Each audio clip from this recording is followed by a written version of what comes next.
भट्टी साहब, starting with you, कुछ होगा या फिलहाल कुछ नहीं? नहीं, बिल्कुल नहीं। एक तो मुल्की हालात ऐसे हैं, कोरोना है, टिड्डी दिल है, दूसरी जो मेन अपोजिशन पार्टी है वो मरी मुक्की पड़ी हैं, स्क्रिप्ट के मुताबिक चल रही हैं, अकॉर्डिंग टू द रूल्स चल रही हैं। ये सारे भाषण, तकरीरें, थोड़ा सा जमा तफरीक ऊपर दिखाओ बखाओ खाओ, ये एक अलहदा बात है। वो अपनी उसके मुताबिक वो केसों में फंसी हुई हैं, झगड़ों में फंसी हुई हैं।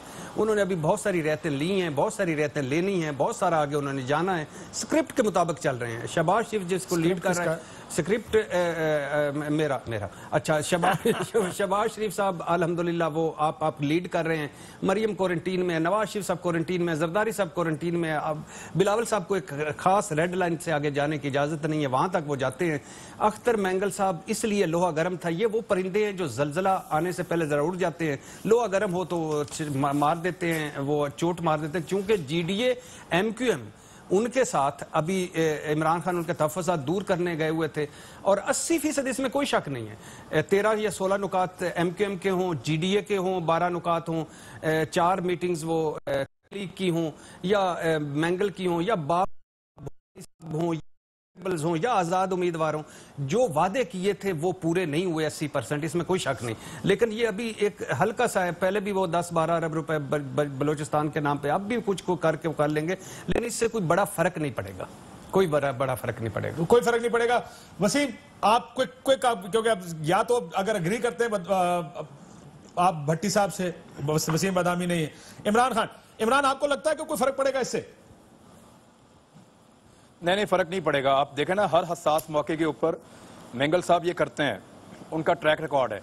जब भी उन्हें लगता है कि हुकूमत को उनकी जरूरत पड़ी है तो वो बताते हैं कि मैं यहाँ पे हूँ और मेरी तरफ देखो, मुझे सलाम पेश करो। और जब उनको सलाम पेश किया जाता है तो वो सलाम का जवाब देते हैं बड़ा गर्मजोशी से, और मामला रिजॉल्व हो जाता है।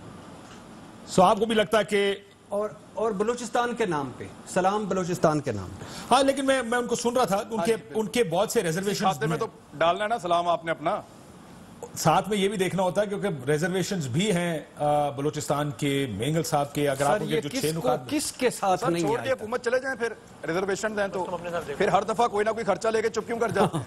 पिछली मर्तबा भी थी, उससे पिछली मर्तबा भी थी, उससे पिछली मर्तबा भी थी। हाँ, लेकिन उनके रिजर्वेशन हैं भी ठीक।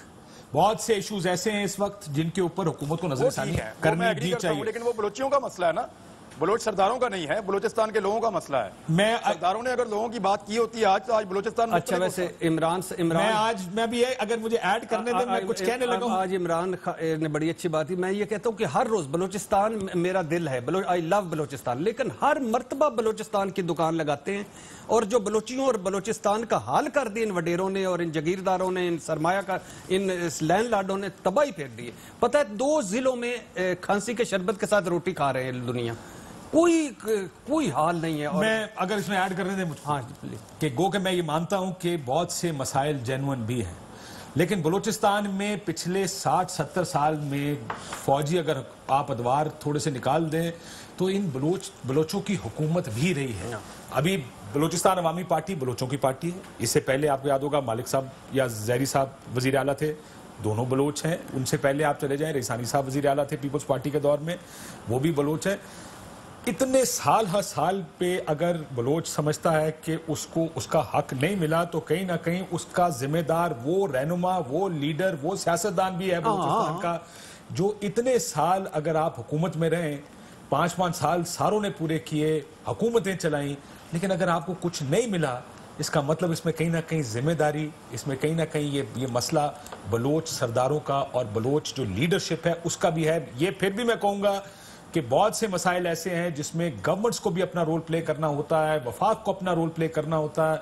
वफाक की तरफ से कमजोरियां रही हैं, इस्टेब्लिशमेंट की कमजोरियां रही हैं, और ये बहुत से उनके जायज़ खदशात, तहफ़्फ़ुज़ात हैं, लेकिन ये किरदार फिर भी, क्योंकि मैंगल साहब खुद सीएम रहे हैं, बुख्ती साहब सीएम रहे, और मैंने आपको पिछले 15-12-13 साल अच्छा, बदकिस्मती देखिए कि जाम कमाल साहब परसों पिछले 2-3 हफ्ते पहले फरमा रहे थे कि पिछलों की वजह से दादा भी वजीर आला, बाप भी वजीर आला, खुद भी वजीर आला, और डाल दो किसी एक बंदे पे, एक बकरा डाल लो, और तीनों दादा बाप और खुद कोई एक मुझे बता दे। अच्छा, 3 काम बता दे। दादा ने या इनके बाप ने या इन्होंने मुकम्मल किया, दादा तीनों रहे ना, दादा बाप, बता दें बलूचिस्तान में कोई एक दादा बाप اور خود 3 کام بتا دیں جام کمال صاحب، پروگرام آپ کا جاری ہے، سن رہے ہوں گے کوئی ان کا، 3 بتا دیں کہ انہوں نے یہ میں مل نے کے بھی ایک کام کیا وہ بتا دیں. باقیوں سے بھی پوچھ لیجئے. ہاں، آپ کوئی خالی 3 جام کام کمال صاحب سے نہ پوچھیں، اور باقیوں سے بھی پوچھیں. ایک یہ انفارچونیٹ ریالٹی ہے. اسلام آباد میں بڑے بڑے گھر، بڑے بڑے بائک، دبئی میں گھر، یورپ میں بچے، اور بلوچستان کی دکان چل رہی ہے. اب برآمدہ بخٹی صاحب، اسلم علی ثانی صاحب یاد نہیں ہے آپ کو؟ 92 کروڑ روپے ملے تھے ان کو گھر گرنے کے.